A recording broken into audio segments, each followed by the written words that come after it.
Today's Rangers news is absolute carnage. The 49ers just sent a message to Ibrox straight from Leeds, and it's a bombshell. James Tavernier's future, a testimonial clash with his boyhood club, might be coming, but is he actually staying? Kris Boyd's raging after Rangers were snubbed in the PFA Team of the Year. And forget Mourinho. There's a manager who plays 4-3-3, wants the job, and could shake things up even more than the special one. You seriously don't want to miss this. Stay till the end. We are the people. Leeds United are back in the Premier League, and the man at the center of it all, Paraag Marathe, the very same man fronting the 49ers takeover of Rangers, has just spelled out his game plan loud and clear, and you sitting there need to hear every word of it. Let's unpack this. While Leeds were celebrating their return to the top flight, Marathe didn't just sit back and soak it in.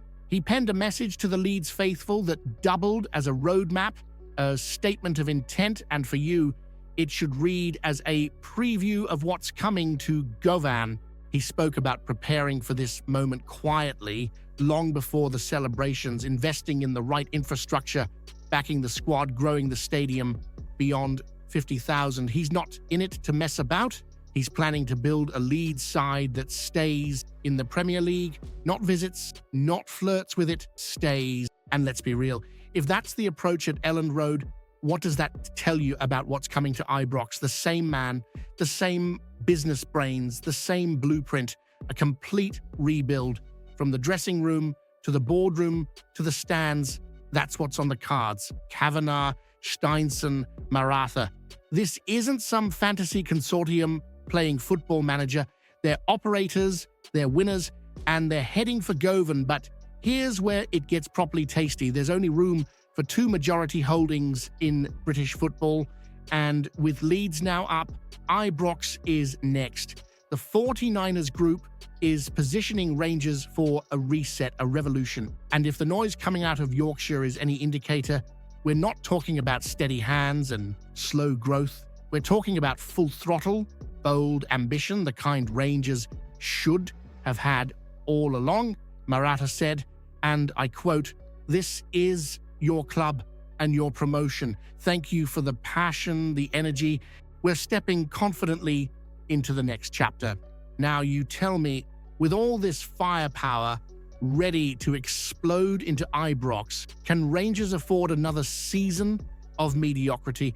Or is it finally time to rip up the blueprint, raise the standards, and demand nothing short of excellence? If the 49ers bring this kind of ambition to Ibrox, should Rangers start by clearing the decks from top to bottom, including the current board and recruitment staff? Or do you believe some of the current lot deserve to be part of this new era?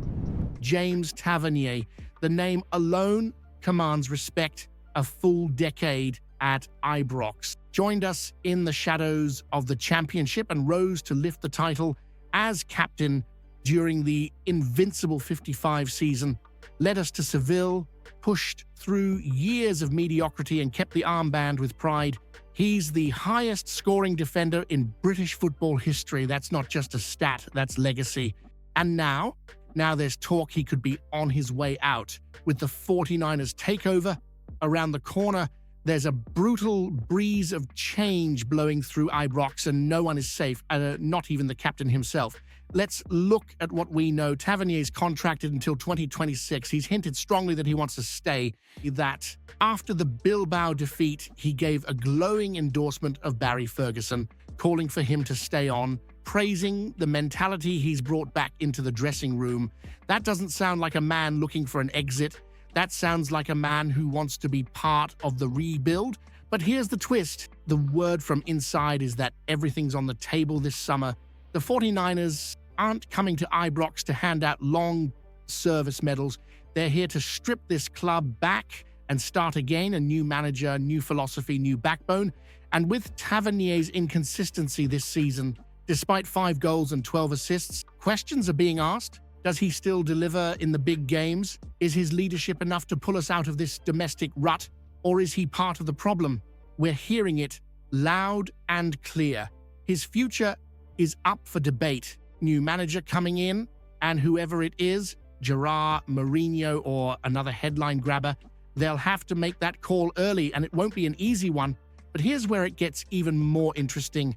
The club is set to honor Tav with a testimonial this summer, a full house at Ibrox to salute a decade of service, and the opponent being floated, Leeds United. Why?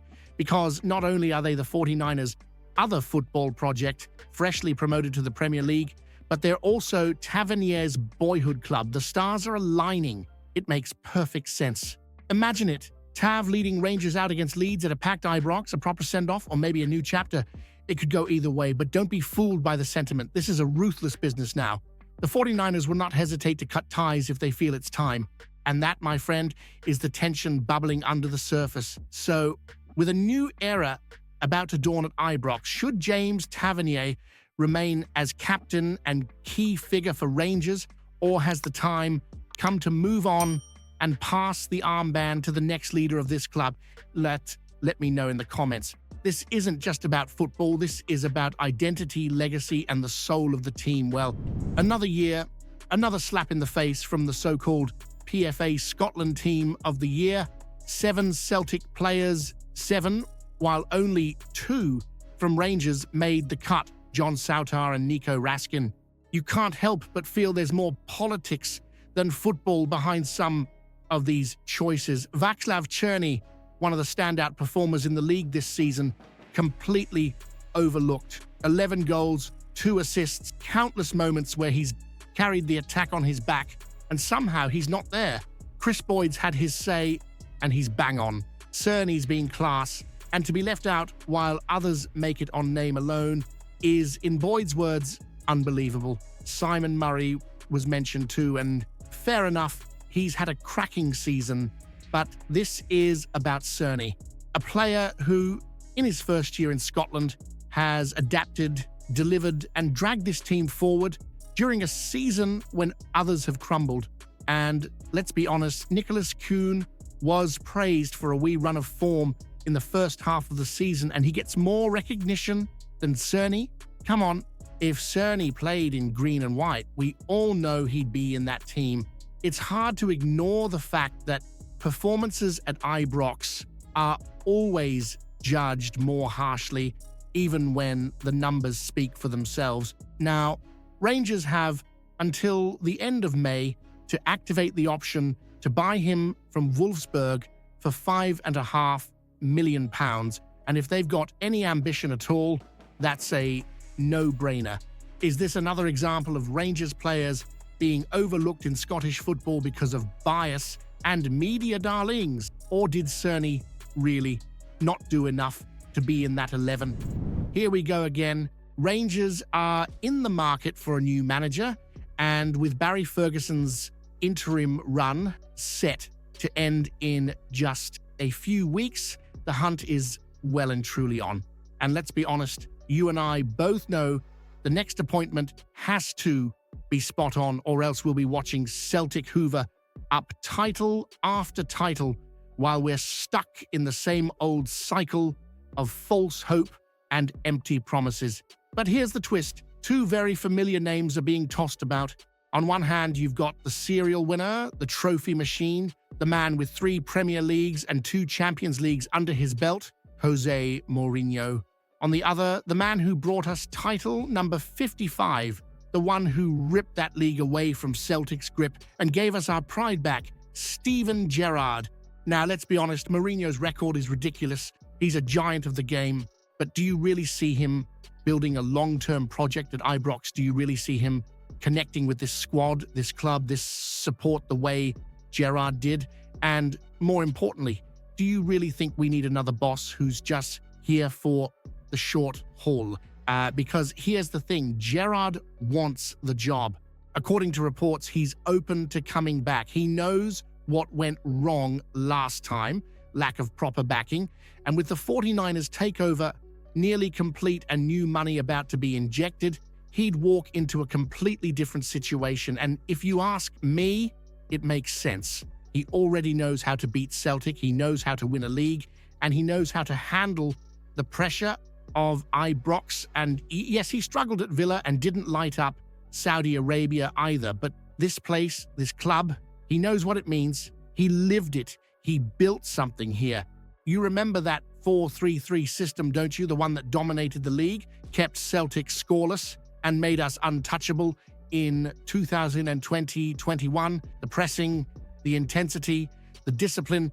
Gerrard brought belief back to Ibrox. You think about that and then ask, do we really need a big-name tourist like Mourinho or someone who genuinely cares about this badge? And let's not forget, Mourinho comes with baggage. Big wages, big expectations, and that classic 3-year meltdown waiting to happen. Gerrard, on the other hand, would be all in for the rebuild. Now, with proper backing, you can see the vision.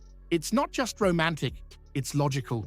Would bringing back Steven Gerrard be a better move for Rangers than gambling on Mourinho? Let me know what you think. Would you welcome Gerrard back with open arms? Or is it time to aim even higher?